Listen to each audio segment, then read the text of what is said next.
Marché Gourou d'Adjamé. Ce samedi est jour de marché.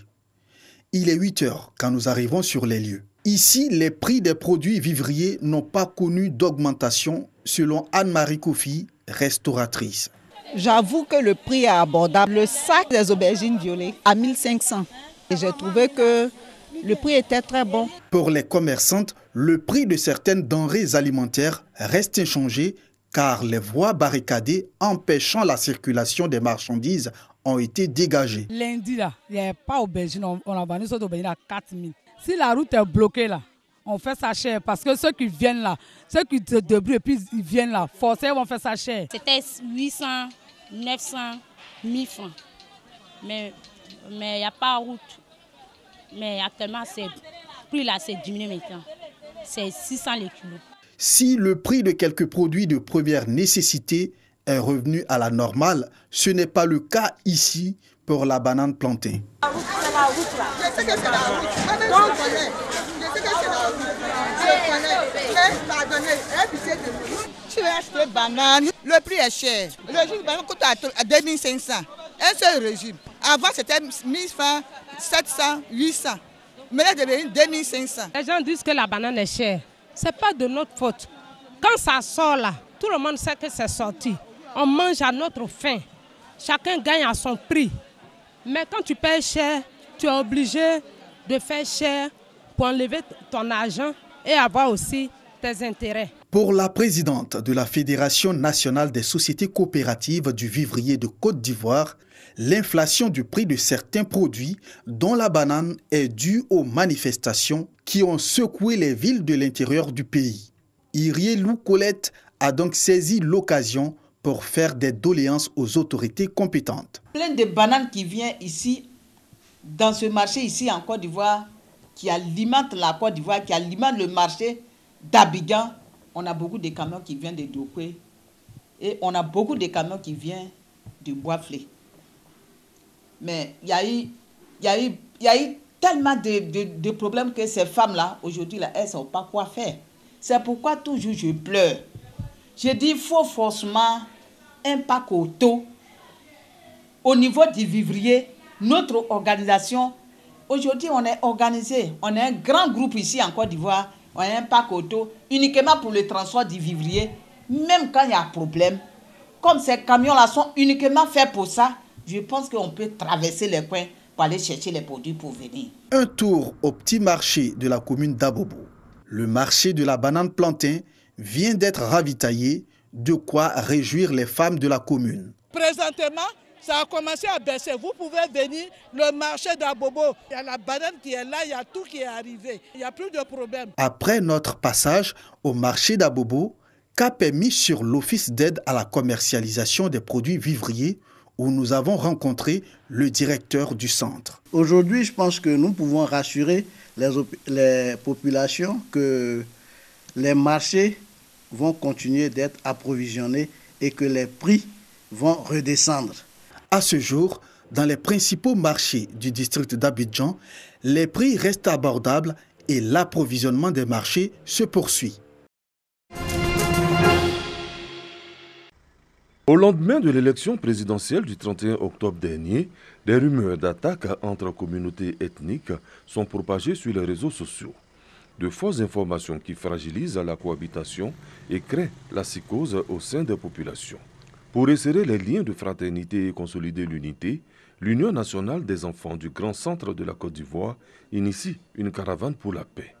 De Konakankro à Nembo, à Tienkro, à Oufouetteville, à Boaké, en passant par Assirikro, sous-préfecture de Sakassou, les échanges ont porté sur la paix, le développement et surtout le vivre ensemble. Depuis quelque temps, il y a tellement de rumeurs qui circulent dans la ville. Donc nous avons décidé de sensibiliser les différentes communautés à rester sereins, que personne ne cherche à détruire qui que ce soit. À Kongo-Dekro, commune de Boaké, la notabilité et la population saluent cette initiative. Ceux qui sont venus dire, on est content, parce que c'est ce que moi-même j'ai besoin. Je veux la paix. Si les gens viennent pour nous provoquer, on va dire que non, il faut prendre ton force là pour aller faire ce que tu as besoin de faire là-bas. Nous n'est pas venus de par là. Ils ont pris vraiment une bonne initiative pour essayer de calmer, disons, les tensions qui montent dans les villages. Bon, j'ai pris Dieu pour que vraiment tout le monde essaie de prendre ce même chemin-là, où on prône la paix. La caravane de la paix va sillonner toutes les sous-préfectures de la région de Gbeke.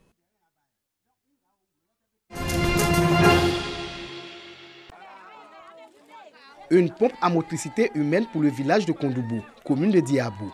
Un point d'eau de 11 millions de francs CFA pour soulager les femmes du village qui connaissent des difficultés pour avoir accès à l'eau potable, surtout en saison sèche. Nous approchons vers la saison sèche et déjà les marigots et puis ont commencé à se vider. On peut passer une journée sans avoir une goutte d'eau et on ne peut même plus aller au champ. Non loin de Kondoubou, le village d'Agbakoro est désormais doté d'un foyer des jeunes et des femmes. Foyer dénommé Nana Agba Nguessan, nom du 4e chef de ce village. Cette infrastructure de plus de 16 millions de francs CFA est le lieu de promotion de la paix et de la cohésion sociale. Les bénéficiaires de ce projet se réjouissent de leur réalisation. Avec cette pompe, c'est une épine que le maire vient d'enlever. On pourra dormir tranquillement et vaquer sereinement aux travaux champêtres pendant la saison sèche. Pour le maire de Diabou, ces projets viennent améliorer les conditions de vie des populations. L'eau qui est source de vie, en améliorant les conditions de vie de nos parents, il était bon pour nous de faire ce forage pour renforcer un peu le manque à gagner. Aujourd'hui, grâce aux bonnes volontés, grâce à la volonté du conseil municipal et aux appuis extérieurs, nous avons pu réaliser ce projet qui était une priorité pour nous. Les femmes des villages de Kondoubou et d'Agbakoro ont bénéficié de broyeuses et des équipements pour accroître les capacités de transformation du manioc. Le foyer a été équipé en chaises. Plus de 27 millions de francs CFA investis dans ces deux villages. Le plaisir de lire, une action qui donne à l'écrivain sa raison de vivre. 7 novembre, journée internationale de l'écrivain africain. Une journée que met à profit Désiré Angoura, écrivain ivoirien qui a à son actif 3 œuvres littéraires. Pour lui, la journée internationale de l'écrivain africain, une opportunité d'insister sur l'importance de la littérature en Afrique. Je ne parle pas du reste du monde. Nous sommes l'Afrique et en Afrique, on n'a pas une tradition d'écriture ni une tradition de lecture. Donc, c'est nous dire tout simplement, le livre c'est bon, le livre c'est beau, lisez. Comme Désiré Angoura, Zoumana Koulibaly, journaliste de formation et auteur de 4 ouvrages, insiste sur le rôle des écrivains africains. Par leurs recherches, certains sont des chercheurs, certains sont des intellectuels accomplis. Ils ont participé au développement de l'Afrique d'une façon ou d'une autre. Je crois qu'en France, toutes les 5 minutes, un ouvrage apparaît. Vous voyez que c'est très loin de l'Afrique. C'est rare, on n'écrit pas beaucoup ici. Donc c'est d'inviter les jeunes, les intellectuels, toutes les classes possibles à écrire. Celui qui conscientise l'Africain, l'éduque, le berce, lui permet de s'évader à travers ses écrits, fait face à d'énormes difficultés. Ceux qui sont simplement écrivains et qui ne veulent vivre que de ça, il y a problème parce qu'en Afrique, il n'y a pas beaucoup de gens qui lisent. Et donc, encore aujourd'hui où avec les réseaux sociaux, on a d'autres manières de se former et ça fait que c'est difficile de pouvoir vivre d'une œuvre littéraire aujourd'hui en Afrique.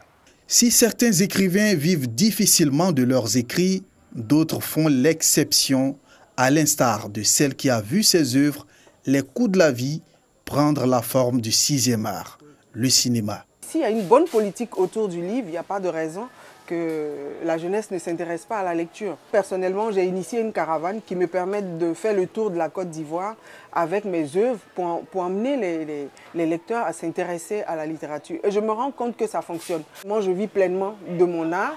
C'est peut-être une chance. J'ai 11 œuvres qui se vendent assez bien. En ce qui concerne la Côte d'Ivoire, on a eu de très grands écrivains qui ont bercé, nous, notre enfance et qui nous ont amenés à aimer la littérature.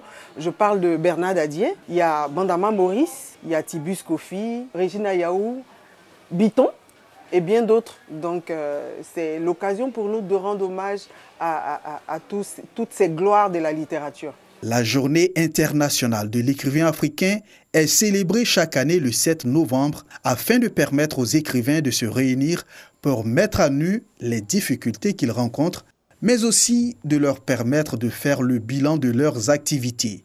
36 pays africains ont signé la déclaration constitutionnelle menant à la création de PAWA, Association des écrivains africains, association qui défend la liberté d'expression de tous les écrivains et soutient la protection de leurs œuvres.